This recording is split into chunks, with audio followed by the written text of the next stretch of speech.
اللي عايز يدرس المدارس هو رفيع. الزياده اللي معاك فين؟ مرسي اكتر على مصر من اي حد. مش انا القصاير دي دول ماشي خدهم كده. القصاير دي جوه كل الطلبات اللي بنقولها لو قفلنا قناه السويس بس يوم ولا يومين وضغطنا على امريكا والعالم هتشال مرسي. اخواتنا اللي في السويس يقدروا يعملوا ابوها ما تقدرش النهارده نعملها بكره ونعملها بعد. كل الطلبات اللي كاتبينها هنا انا كاتبين الطلبات عشان هي دي الخطه للشيء. عندنا السفاره الامريكيه ناس تحضرها، عندنا سفاره قطر الناس تجتمع على دفع الفواتير الكهرباء والميه عشان الفلوس دي بتروح للاخوان والسلفيين ياخدوها في الانتخابات. الناس تحاصر امال ايه؟ الناس تحاصر البنوك وتحاصر البورص عشان دي الانبوبه والماسوره اللي بتهرب فلوسنا للخارج. والذهب اللي بتخرج. ثوره كامله مستمره لن نبارح حتى الموت. وبعدين انا قلنا هنا كتبت هنا اللي يضربك قلم اديله قلمين، اللي يديك رصاصه اديله رصاصتين. خد يا الامر. مرسي ماشي لازم يمشي لازم يمشي. يعني المشكله دلوقتي مش مشكله اخوان، مشكله لا يا باين اخوان وايه مرسي مش فاضي. هو اخوان ما نضيعش وقت في الكلام. الاخوان مش جماعه رسميه. ما نضيعش وقت. فلما انا اقول شيل الاخوان وهي جماعه غير رسميه يبقى انا بستاهل. طب ما ممكن يشوف مرسي يشيل لك الاخوان ويفضل زي ما ولا كده بتاع كل المصريين. وهو المشكله انه مش عاملين الاخوان وبس، عاملين لامريكا والصهاينه واللي اخطر من ده انه هيفكك الدوله. طب بعد اذنك ممكن سؤال؟ بعد اذنك ممكن سؤال؟ بعد اذنك ممكن مين هو الوطن في البلد؟ ممكن ايه يا عم اجيب لك قرد اي حد.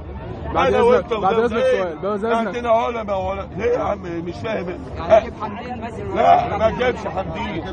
جيب اللي تثق يا عم. جيب يا عم نشيل امه احنا شيل يا عم هجيب لك حد. لا انا هجيب لك حد. ما هو ولا زيك وطني. انا عايز احنا نمسكها مالكش دعوه. فضلكم يا جماعه يا عم هنشيل بعد ما نشيل الاسئله بس تكون ايه جوه الموضوع بس عشان نستفيد. هو في دي كيمياء؟ لا بلد سهل. اداره انا عارف اداره بس انا ما بحبش اطرح نفسي كده لكن لو عايزين نظبطها ظبطها لكم وانا عارف كل اللي في مصر ومين ينفع فين في ايه يعمل ايه. خلاص في الاقتصاد وفي الزراعه وكله. يا عم ما انا علماء اصحابنا مش مصدقين. الشعب بقى الشعب غاوي يسمع ويغاش.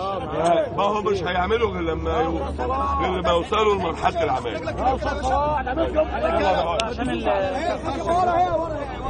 عايز حقه يقف في الميدان مش هاخد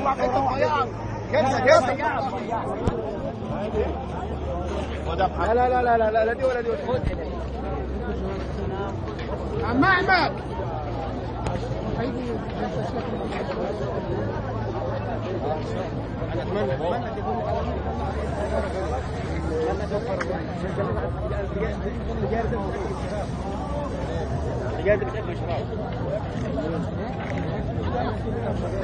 في ناس عندها عربيات بتمول بنزين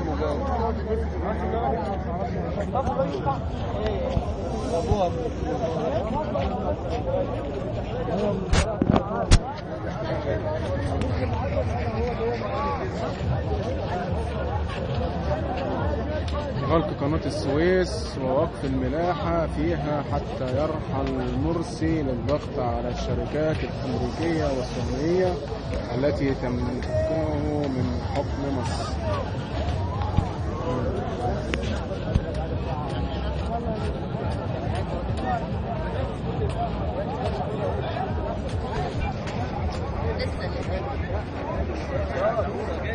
جاب اللي هو الريني بيتكلم صوت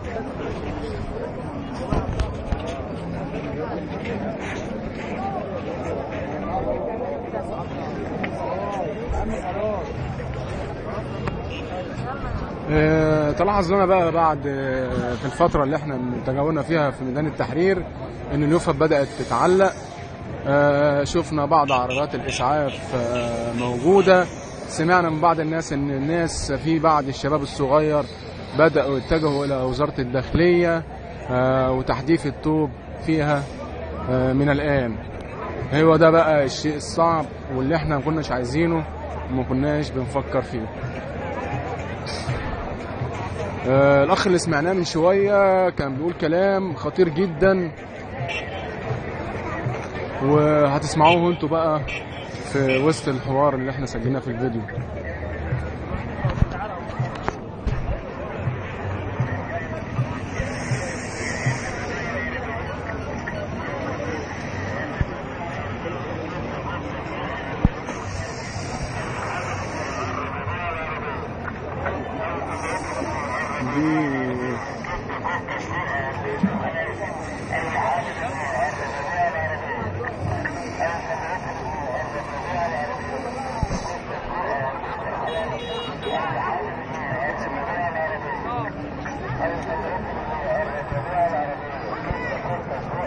احنا دلوقتي ده عند الجامعة الأمريكية وداخلين الشارع نتأكد من المعلومة اللي سمعناها عشان نعرف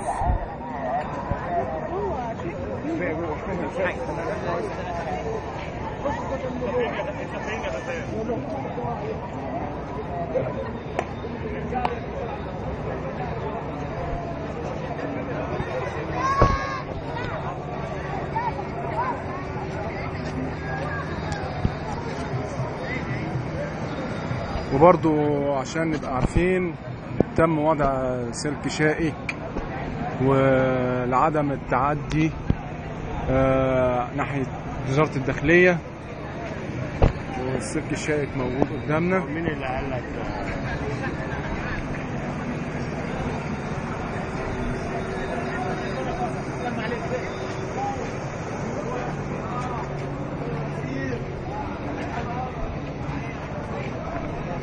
الو،